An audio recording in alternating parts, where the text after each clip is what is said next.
What if the sky above you is not just a sky but a canvas for a grand deception? This is the question that has perplexed many since the emergence of Project Bluebeam. A theory or an agenda, its mystery has sparked fiery debates and left a trail of controversy. Are we on the verge of being manipulated by advanced holographic technology, or is it just a fanciful conspiracy theory? Strap in as we delve into the labyrinth of intrigue that is Project Bluebeam. Welcome to the exploration of the enigma that is Project Bluebeam. Our journey begins in the 1990s with a man named Serge Monast. A Quebecois journalist and conspiracy theorist, Monast had a knack for the enigmatic and a penchant for the sensational. In the mid-90s, he introduced the world to a theory that would become known as Project Bluebeam. Monast claimed that NASA, with the help of the United Nations, was planning an elaborate plot to create a new world order. The plan, as he described it, involved a series of steps culminating in the projection of gigantic holograms into the sky. These holograms would simulate an alien invasion or the second coming of Christ, depending on the cultural context of the area. The ensuing chaos and fear would allow the UN to step in, implement martial law, and establish a one-world government. But why did these wild claims gain traction? To understand this, we need to delve into the context of the time. The 90s were a period of rapid technological advancements. The internet was becoming a household name, and with it, a sense of uncertainty and anxiety was growing. People were concerned about the implications of such technology, and theories like Project Bluebeam fed into this fear. Furthermore, the end of the Cold War just a few years prior had left a power vacuum in the world stage. There were apprehensions about who would fill that void and what their intentions might be. Monast's theory gave a tangible, albeit terrifying, answer to that question. Despite his claims, Monast provided no concrete evidence to support his theory. His sources were vague, often referencing unnamed whistleblowers or secret documents that could not be verified. Yet his ideas resonated with a segment of the populace, those already predisposed to conspiracy thinking or distrustful of government and technological advancements. Monast's sudden death in 1996, allegedly from a heart attack, only added fuel to the fire. His followers claimed he was assassinated to silence him, further escalating the spread and belief in Project Bluebeam. So, from this obscure beginning, how did Project Bluebeam become such a widespread conspiracy theory? Scene script. Project Bluebeam, as proposed by Monast, involves an elaborate plan in 4 stages. Imagine a plot so grandiose, so intricately woven that it could potentially alter the very fabric of society. That's what Serge Monast proposed in his theory of Project Bluebeam. According to Monast, the project is divided into 4 stages, each more audacious than the last. The first stage involves the breakdown of all archaeological knowledge. This is said to be executed through artificially created earthquakes at precise locations around the planet. The earthquakes would purportedly reveal evidence contradicting religious doctrines, causing doubt and confusion among the faithful. The second stage, according to Monast, involves a gigantic space show. Here's where the advanced holographic technology comes into play. The sky, he claimed, would be filled with 3-dimensional optical holograms and sounds, simulating an alien invasion. The purpose of this spectacle? To push humanity towards a unified global front out of fear and the desire for protection. The third stage involves the use of telepathic electronic two-way communication. Sounds like science fiction, doesn't it? Monast suggested that low-frequency radio waves would be used to reach people at the level of their subconscious, making them believe that their God is speaking to them directly. This, he claimed, would further break down traditional religions and pave the way for the acceptance of a new world religion. Finally, the 4th stage. This is where things get really dystopian. Monast claimed that a mixture of electronic and supernatural forces would create what he called universal supernatural manifestations. This stage, he proposed, would make mankind believe an alien invasion is occurring, leading each nation to use its nuclear weapons, thus causing each nation to disarm. Once this happens, the theory goes, the United Nations, with its peacekeeping forces, would emerge as the only global military power. So there you have it, the 4 stages of Project Bluebeam as proposed by Serge Monast. From the use of advanced holographic technology to the creation of a new world religion, the project is nothing if not ambitious. And the alleged ultimate goal? Global domination under the guise of a united front against extraterrestrial threats. But let's pause for a moment. This is a lot to take in. It's a narrative that sounds like it's straight out of a science fiction novel. It's a story filled with advanced technology, mind control, global conspiracies, and alien invasions. It's a story that, if true, could fundamentally change our understanding of the world and our place in it. But how much of this can actually be backed up by evidence? It's a question that begs to be asked. And it's a question that we will endeavor to answer as we delve deeper into the claims and counterclaims surrounding Project Bluebeam. As with any theory that challenges mainstream narratives, Project Bluebeam has faced its fair share of criticism. Let's delve into the counter-arguments and criticisms of the theory, starting with the lack of concrete evidence. One of the main criticisms of Project Bluebeam is the absence of empirical proof. The theory, which suggests a covert plan for population control and manipulation through advanced holographic technology, is largely based on conjecture and speculation. Critics argue that without tangible evidence, such as documents, testimonies, or demonstrable technology, the theory remains within the realm of speculation. The second point of criticism is the implausibility of some of the claims. The theory suggests a worldwide deception of unprecedented scale, requiring the cooperation of governments, scientists, and military personnel across the globe.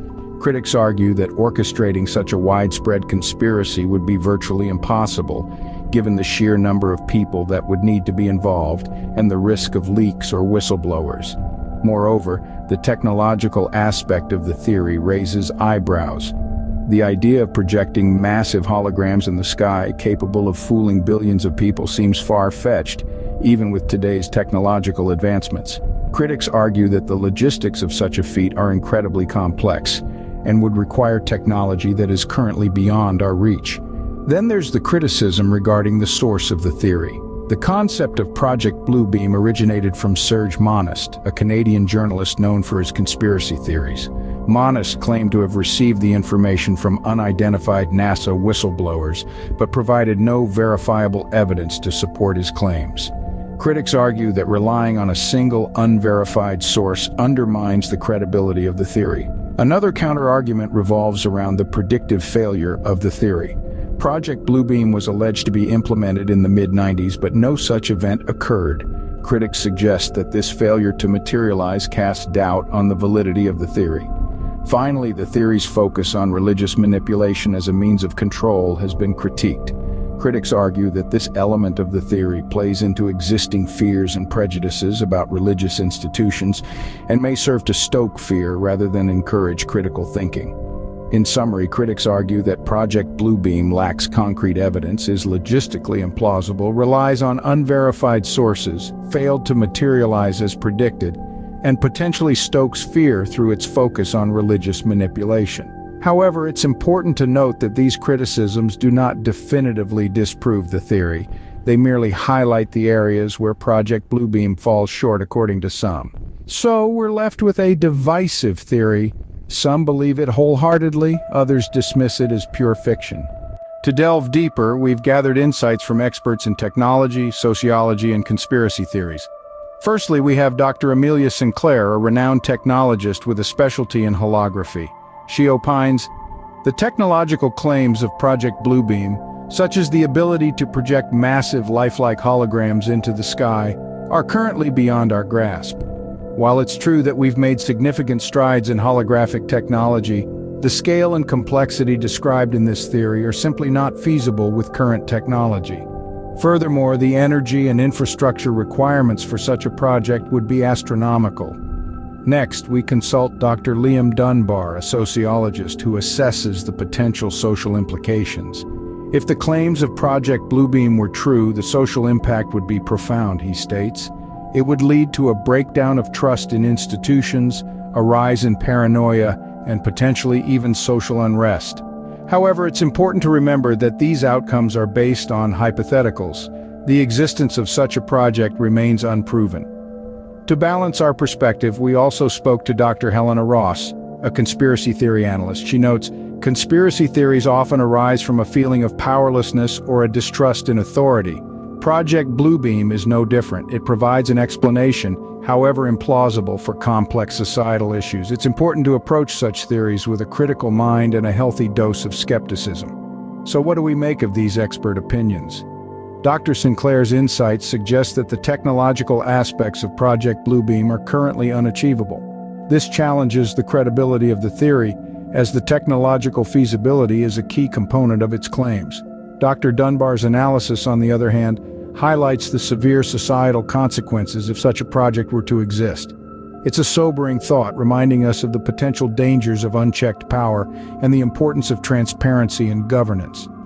Finally, Dr. Ross's perspective helps us understand the psychological roots of conspiracy theories like Project Bluebeam. It's a reminder that, while it's essential to question and critique authority, it's equally important to evaluate the sources and validity of the information we consume. In conclusion, these expert opinions offer valuable insights into the technological, societal, and psychological aspects of Project Bluebeam. They challenge us to think critically, question boldly, and seek truth diligently.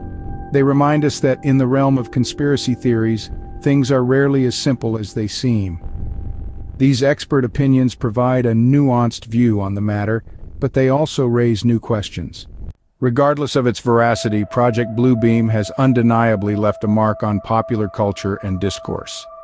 The ripple effect of Project Bluebeam on the landscape of conspiracy theories has been immense. It has served as a catalyst to countless other theories, providing a foundation for narratives involving secret government programs, advanced technology, and mass manipulation. Its themes of holographic manipulation and global deception have been woven into the fabric of many other theories, becoming a touchstone for those seeking to uncover hidden truths. But the influence of Project Bluebeam extends beyond the realm of conspiracy theories. Its themes have permeated into the world of popular culture, often serving as inspiration for books, films, and television shows. The idea of a vast technologically advanced conspiracy has proven to be a compelling narrative device, one that taps into our collective fascination with the unknown and our inherent distrust of those in power. In the world of media, Project Bluebeam has also left a significant footprint. From news articles to documentaries, the theory has been the subject of countless discussions, debates, and investigations.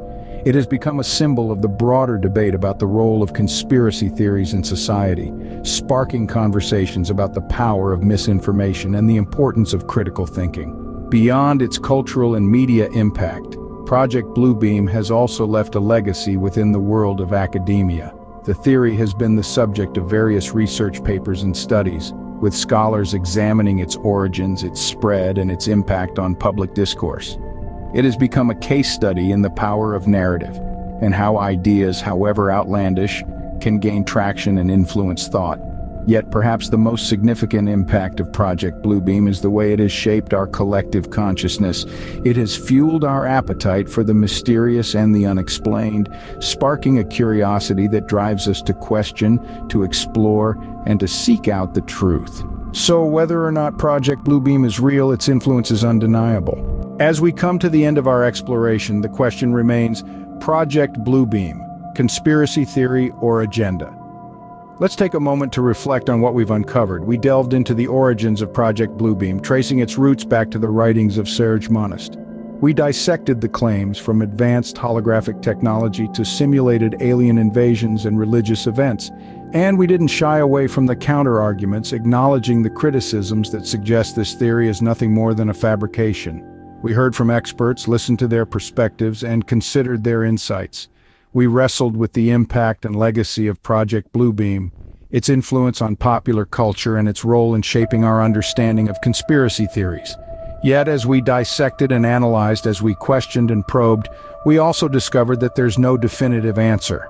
That's the beauty and the challenge of critical thinking. We're left with more questions than answers, and that's okay. It's not about finding the truth per se, it's about questioning, about exploring different perspectives, about understanding the broader context. So as we wrap up, we encourage you to keep asking questions, keep exploring, and keep thinking critically. Because at the end of the day, it's not about whether Project Bluebeam is a conspiracy theory or an agenda. It's about the journey of discovery, the pursuit of knowledge, and the power of critical thinking. Thank you for joining us on this journey. Remember, the truth is often stranger than fiction.